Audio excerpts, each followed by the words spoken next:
Good evening, and thank you for joining us this holiday weekend at 5:30. I'm Sarah Horbacewicz, and I'm here with meteorologist Corrales Ortiz because a lot of you are asking what your 4th is going to look like. Experiencing a lot of heat right now. What's going to stick around? Listen, I went to brunch this morning, waiting outside. It felt so sticky, and I feel like that's the case for many people who are probably outside trying to enjoy the weekend forecast that we've had. So far, it has been not that bad, but we've been dodging just a few showers here or there for part of our morning, especially in southern portions of the state. Although they're quiet now, that wasn't the case early this morning. In a span of a few hours, we saw some pretty heavy downpours that caused flash flooding. Here are a few looks at here's a look at those some storm reports. We've had reports of about 3 to 4 feet of water across the road in portions of Union County. There, I'll have the specifics and how much rainfall they saw coming up in minutes. But a look at current temperatures now. We're sitting in the upper 90s here in the metro. Most locations upper 80s to low 90s this evening, but it's feeling very hot if you take in consideration the humidity. Some spots did see triple-digit heat index values. Warm and muggy tonight, relatively quiet though, and as we head into your 4th of July, look at that. We are under a heat advisory. Heat index back in the triple digits, and we'll see more of those during the upcoming week. So a full look at your forecast for your 4th of July will be coming up in just a bit. All right, I feel like it's felt okay because we are used to that extreme heat. But like you said, people are getting ready to celebrate the 4th of July. They want to be out, they want to be grilling, and of course they want to see fireworks. So those festivities are already underway in some parts of the state. And over in Conway, their annual Freedom Fest is actually already kicking off. So THV 11's Jade Jackson is live with us there now. Jade, tell us all about what you're seeing, the celebration behind you.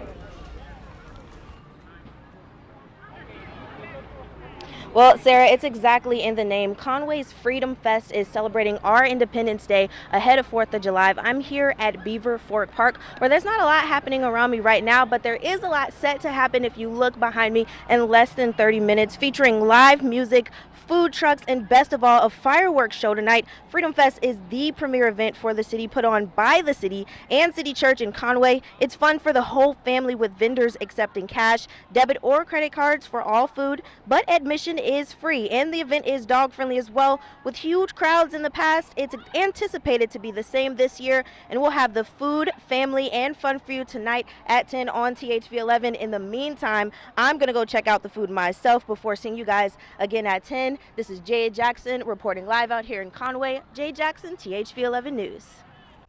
All right, thank you so much, Jade. Now, if you're not in Conway tonight, but you're still trying to figure out where to celebrate the holiday tomorrow, we've got you covered here. We have a list of public firework displays for you and your family to enjoy. Tonight in Hot Springs, the annual Independence Day fireworks show is at 9 on Lake Hamilton. For the best viewing experience at this show, organizers say you should turn your radio up to station 97.5. That way you can hear the music actually synced with the fireworks show. And 4th of July celebrations are also going on here in Little Rock tomorrow. Pops on the River is back for their 38th year with food, fun, and of course what you're seeing, some of those beautiful fireworks. And you can't forget about the music. They'll have either compliments of the Arkansas Symphony Orchestra and lots of other local bands as well. That all starts Monday afternoon at 3 and wraps up around 9. If you do want that full list of 4th of July events, all you have to do is text fireworks to 501-376-1111. And also just a personal reminder that personal fireworks are banned in a lot of cities across the state. So if you're unsure about your city's rules, you're going to want to check on your city's website or Facebook page. Some cities like Little Rock have always wanted to contact them to report those violations. So just in case you need to have that information, we also have it on our website at thv11.com. Right now, Pine Bluff police are investigating a hit and run that left a 5-year-old boy in critical but stable condition.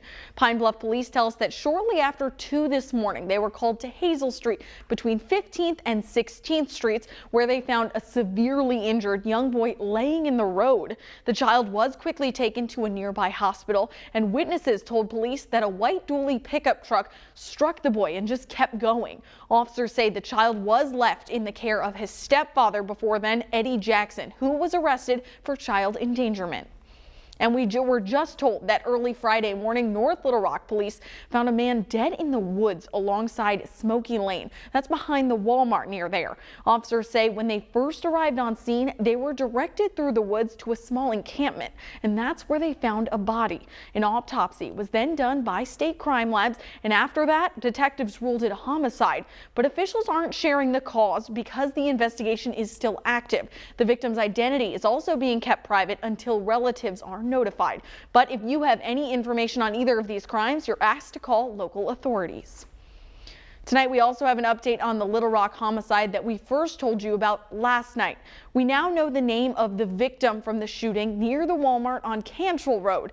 18-year-old Isaiah Hall was killed. His body was transported to the state crime lab, and the investigation into his death still continues. LRPD has, however, named a suspect in this case. This is a good time to grab your phone for that information, as police need your help locating that person on your screen. His name is Michael Wilson, and he's wanted for first-degree murder. If you know this man or have any information about this shooting, you're asked to contact Little Rock Police. Over in Akron, Ohio, community leaders and elected officials called for peaceful protests after releasing disturbing video of the fatal police shooting of a 25-year-old black man. We must warn you that the video might be disturbing. Elise Preston reports. Officials in Akron, Ohio called for calm following the release of body camera footage showing the death of Jalen Walker. Police shot and killed the 25-year-old as he ran from them. The video shows the moments leading up to the tragedy. An officer at the wheel of a police cruiser tries to pull Walker over for an unspecified traffic violation. Walker does not stop, setting off a chase. Police say a shot was fired from his car shortly after the pursuit began. Minutes later, Walker pulled over, then ran into a parking lot.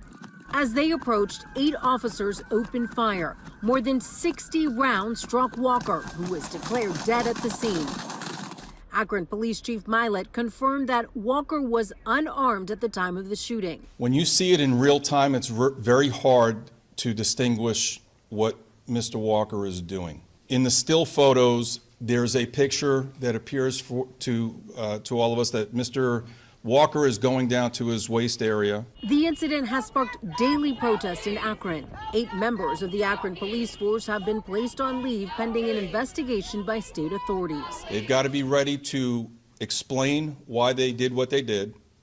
They need to be able to articulate what specific threats they were facing, and that goes for every round that goes down the barrel of their gun. Akron law requires all body cam evidence to be public within a week.